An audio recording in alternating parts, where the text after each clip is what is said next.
Brent DeRidder is the founder of the Liberty Coalition for Disaster Relief.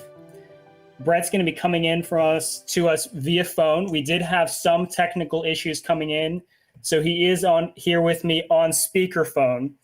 All right, Brent, are you there? Yeah, I'm here, Rick. How you doing, man? I'm doing great. Let me just put you back on. I think that should be a little better. How are you doing, Brent? Doing great, buddy. How are you? Fantastic, fantastic. Glad to have you on. Thanks for being here. So tell me, what part of the country are you in, and where's the Liberty Coalition for Disaster Relief based out of? I am right on the coast in southeastern North Carolina. I'm right outside of Wilmington, a little town called Hampstead. And the Liberty Coalition for Disaster Relief, what makes it so cool is that we're actually not based out of anywhere. It's a group of virtual and real-life volunteers that all work from their respective homes. And so before we got on the interview, Brent, we were talking about Liberty Coalition for Disaster Relief's response to Hurricane Harvey. Could you tell me a little bit about that? Yeah, I was working with a group called Anarchist Ambassadors on different projects, trying to help educate folks and feed the hungry and help house people and all sorts of different projects. And my daughter walked in to the bedroom and wanted to talk to me about the hurricane that was hitting Texas. And it was just making landfall in Texas, I believe, if my memory serves me right. And she said that we needed to do something. And I said, okay. And we started trying to organize a food drive in our neighborhood. And then she said, no, Dad, we need to really do something. You need to talk to your libertarian friends.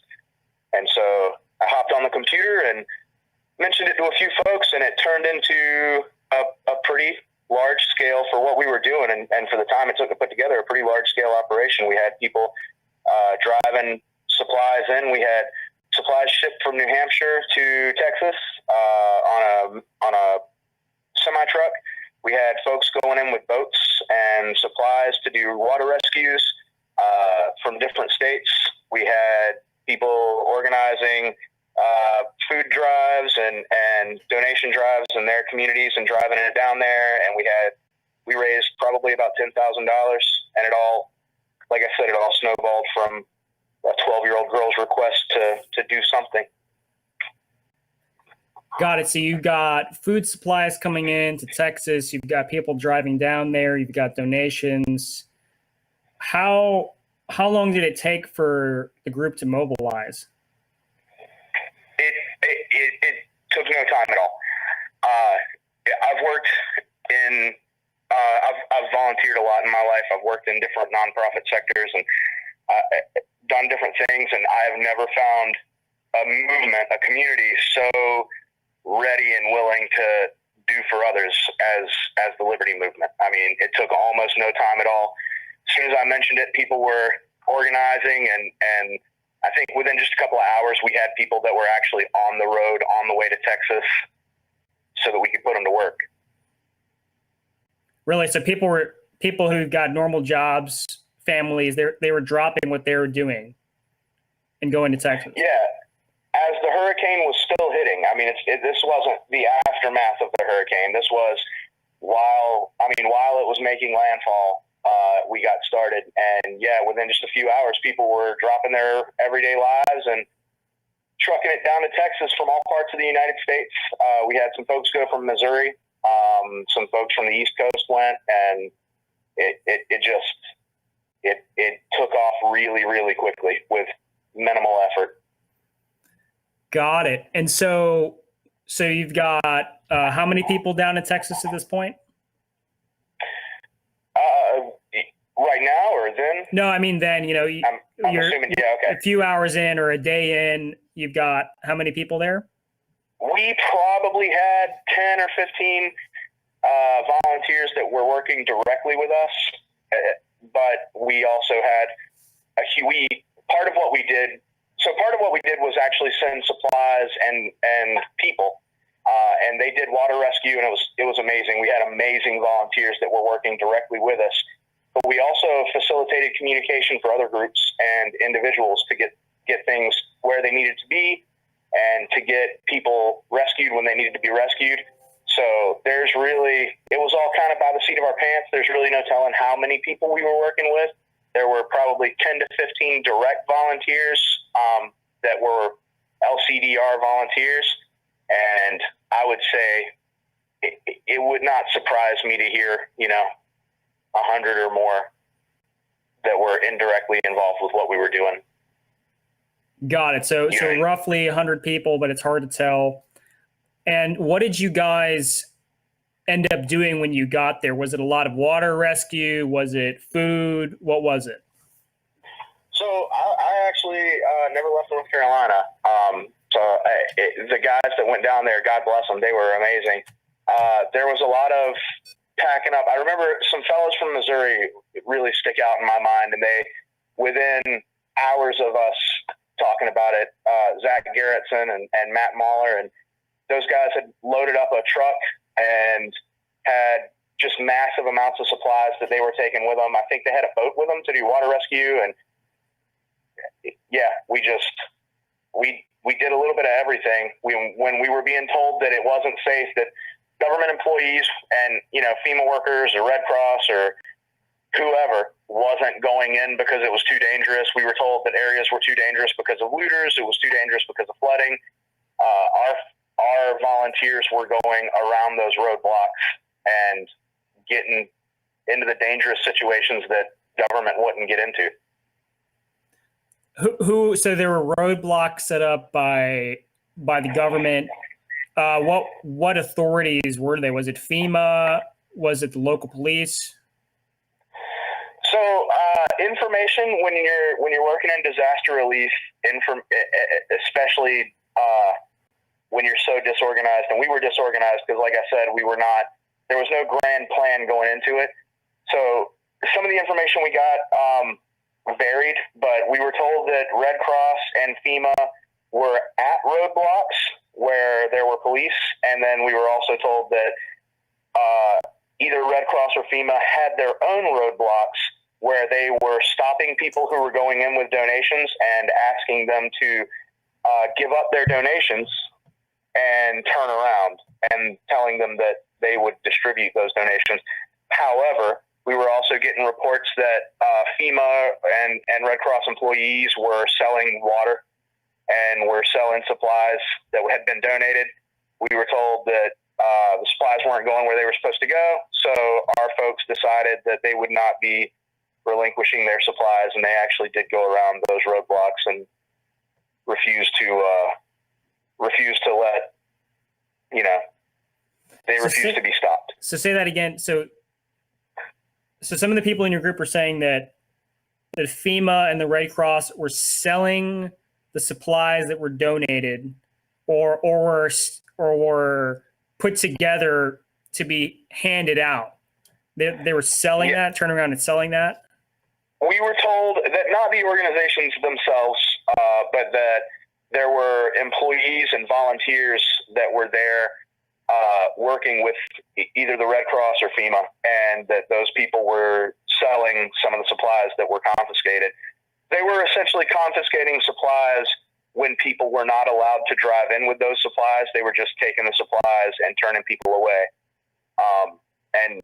We heard that they were being sold. We also were told that they were taking credit for it, that they were telling people that they had organized all these supply drives and things like that. But essentially, they were stopping individuals and volunteer organizations and taking what they had. So, for example, if there's a shelter up, they might take credit for the shelter if even if someone else had put it together. That's what you're saying? Yeah, we got so we worked with other organizations as well, and we did a little bit of work here in North Carolina for Florence, and that was one of the reports we got out of Florence was that the Cajun Navy in this area had put together a shelter, and that FEMA came in and with a news organization and was telling the news organization about this great shelter they had put together. And the shelter full of evacuees actually started screaming at FEMA to go away, and that shelter was put together by the Cajun Navy. So, yep. Yeah. So would we do better? We've written a little bit about the Cajun Navy. We know about the Cajun Navy. Did you guys end up working with them at all? We did. We worked with them some in Florence, and we were able to work with them in Texas as well. It was a little less organized, but yeah, they're one of those organizations that they're not the most well organized, but they were really making things happen, really getting things done without the big funding of government and without the structure of government. They were making things happen. So we were able to share resources in Texas, and we did the same thing with a different Cajun Navy organization. I think you probably know there's several different Cajun Navy organizations, and we worked with multiple Cajun Navy organizations in both of those efforts. What do you think makes sort of the Cajun Navy or Liberty Coalition model so effective? Is it just that you're so lean and you got your cell phone, there's no need for any paperwork, authority, you just run out and get stuff done? So yeah, we're definitely lean. There's not all that extra government fat. We don't have to go through, we don't have to jump 10 hurdles to make a thing happen. We don't put obstacles in our own way. So that's a huge benefit. The other thing that makes us so successful, while we're able to be so much, we may not get as much done as government does because we don't have that funding, but we're so efficient in what we do because people see that government is not succeeding even when they do try. If you've lived on the East Coast at all, I know folks from New York and New Jersey all the way down to Florida that'll tell you how awful FEMA is and how unproductive it is to try to work with them, and how they've been manipulated and taken advantage of. And that's all through the Gulf Coast with hurricanes and tropical storms and things like that. The weather we see out here, folks are even people who are very pro-government recognize that some of these arms don't work the way they're supposed to. So you've talked to Democrats and Republicans, and they're not particularly fond of FEMA? Right, yeah. There's a lot of anti-FEMA organizations out there, and yeah, so people are not big fans of the way government handles disaster relief, and that's another one of those things that made us grow so quickly was while we were organized by libertarians and folks within the liberty movement, it wasn't just those people. It was Democrats and Republicans. We had the far right, the far left, and everybody in between was able to agree in that moment, government's not doing what they're supposed to do. We're going to make this happen. And we were working with people of all ideologies, all backgrounds. It was pretty fantastic. Yeah, I got it. So what do what's your personal opinion? What do you think it is? Do you think the folks at FEMA are malicious, or are they taking on a task that's just too big for them to handle? Well, I think that government and those agencies are inefficient. I think that bureaucracy makes organizations like that inefficient.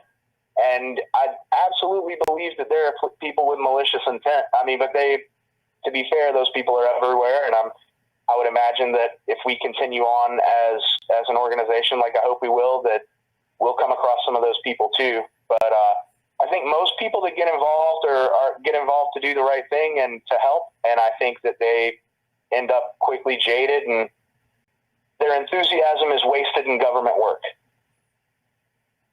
Right. I see what you mean. That it's the wrong model. Right. So tell me, the Liberty Coalition for Disaster Relief, so between Harvey and now, you did some work for Hurricane Florence, right? We did. We weren't able to do as much for Florence because the media didn't pick up on it, and all of our volunteers that had worked during Harvey had kind of gone back to like I said, there was no grand scheme going in. So once it was done, we all went back to our individual projects. All the leadership did with, back to our usual jobs and our Liberty projects. And then Florence hit and my family was displaced. We had to go all the way to Alabama, and ran into a lot of really hard times while we were out there, and LCDR kind of came together and raised the money to get us back home and get us stable when we were home. And us getting that second wind, rallying around one of our own kind of pushed us forward. So we're getting legal with the IRS and ready so that we can take donations. We've got a new website about the launch. We got a fantastic volunteer from one of our interviews we did on the Tom Woods show. Michael Nolan, our new IT guy, is amazing. And there's a lot to launch at the end of this year. So we did a little bit with Florence. We weren't able to do as much as we wanted to. And then we decided we were going to take some time to organize ourselves so that we can be a solid answer from the Liberty movement as to what we would do during a natural disaster if government's not around. Gotcha. So I know there's a Liberty Coalition for Disaster Relief Facebook page.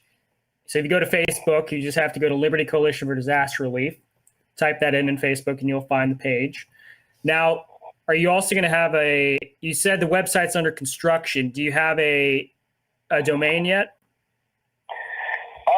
We do have a domain. I don't have that in front of me at the moment, but I can certainly pass it along if you want to share around the link.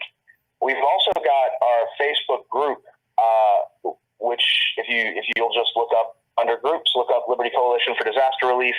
There's a networking group that you can join, and we will, as soon as we've got the website up, we'll post that on our Facebook page and our group, which have been fairly dormant for the last several months, but it's now picking up. We've got a new social media volunteer that's trying to get things going in the group again and get people signed up to volunteer. And as we get into this hurricane season, we're ready to do a little bit of grassroots work while we're still organizing our foundation. Now, are you open door to additional volunteers at this time? Yeah, always. So one of the things that we really push is there's a minimal amount that's going to go from the top down.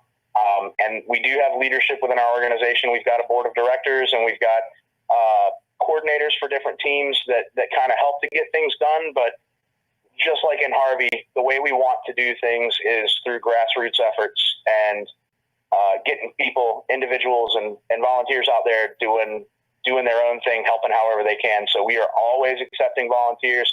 The best way to volunteer is to go to that Facebook group, and you'll see a post by our virtual volunteer, Casey, and just click on the link and sign up to volunteer in your state. Fantastic. So we're going to post that in the comments of the show or the show notes in the description, and we'll be sharing that on our Facebook page as well. Now, we've got about a minute left, Brent. Do you want to say anything else before we leave? Yeah, I do. So we've had in the past some questions about where the donations go and what you can donate and how you can help when there's not an actual disaster going on. And currently, we do not accept donations unless there's a disaster and we have a place for those to go. That'll be changing in the near future. But if you want to do something, if you want to get involved, more than money, the most helpful thing to do is sign up with your state or sign up on our volunteer sheet for your state. Be boots on the ground if something bad happens. Be somebody that can put together a donation drive or truck in some donations yourself. Just let us know how you can help. Perfect. Thank you so much for being on, Brent. We're going to pass all this info on, and you have a good evening, and we'll be in touch. Yeah, thanks for having me, Rick. I appreciate it, buddy. You guys have a good one. Thank you.